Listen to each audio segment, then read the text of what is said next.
Halo teman-teman semua, kreasionis atau orang yang percaya bahwa makhluk hidup di dunia diciptakan secara terpisah dan manusia adalah makhluk hidup yang diciptakan langsung dari tanah dan tidak melalui evolusi.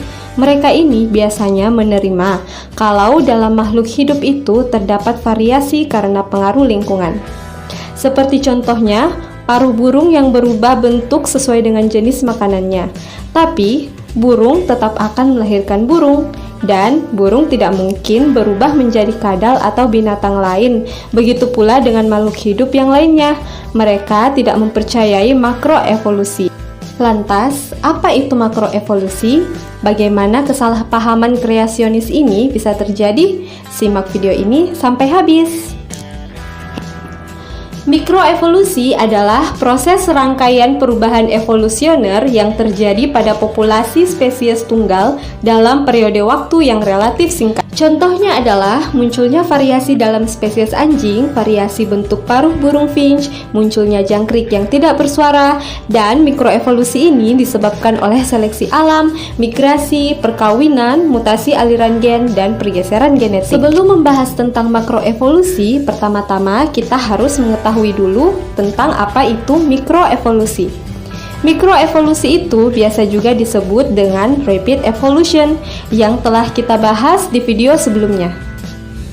Mikroevolusi ini juga membantu untuk memahami mekanisme resistensi antibiotik yang dikembangkan dalam patogen. Mikroevolusi ini adalah sesuatu yang dapat diobservasi langsung di alam. Maka dari itu, kenapa kebenarannya sangat mudah dipercayai. Lantas, apa dan bagaimana itu makroevolusi dan mengapa para kreasionis menolak makroevolusi meskipun sudah sangat masuk akal dan didukung oleh sangat-sangat banyak bukti ilmiah? Jadi, makroevolusi adalah proses yang berlangsung selama ribuan bahkan jutaan tahun tentang bagaimana primata berevolusi menjadi manusia dan tentang bagaimana reptil dapat berevolusi menjadi burung. Makroevolusi tidak dapat diamati dalam periode hidup manusia karena proses evolusi ini memakan waktu yang sangat lama. Dalam memahami makroevolusi, kita perlu mempelajari data dari fosil makhluk hidup yang ada di masa lalu.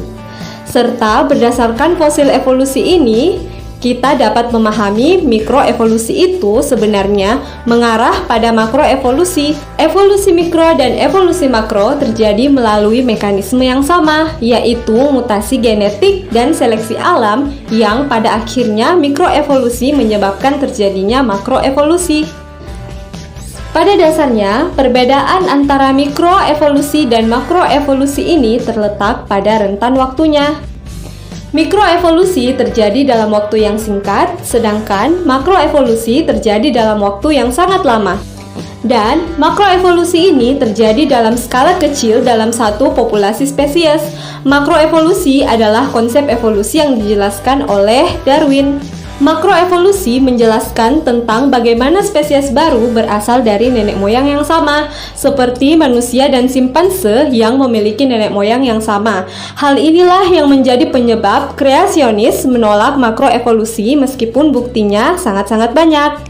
Baiklah teman-teman, cukup sekian yang dapat saya sampaikan. Semoga dapat bermanfaat bagi teman-teman semua. Jika kalian memiliki beberapa pertanyaan ataupun saran yang berkaitan dengan video kali ini, jangan ragu untuk meninggalkannya di kolom komentar. Dan jangan lupa pula untuk tekan subscribe dan nyalakan loncengnya agar kalian dapat mengupdate informasi-informasi lain yang lebih seru dan bermanfaat. Dan ingat teman-teman, tetaplah belajar karena sains itu indah, sains itu menyenangkan dan mudah dipahami. See you again next time. Bye-bye.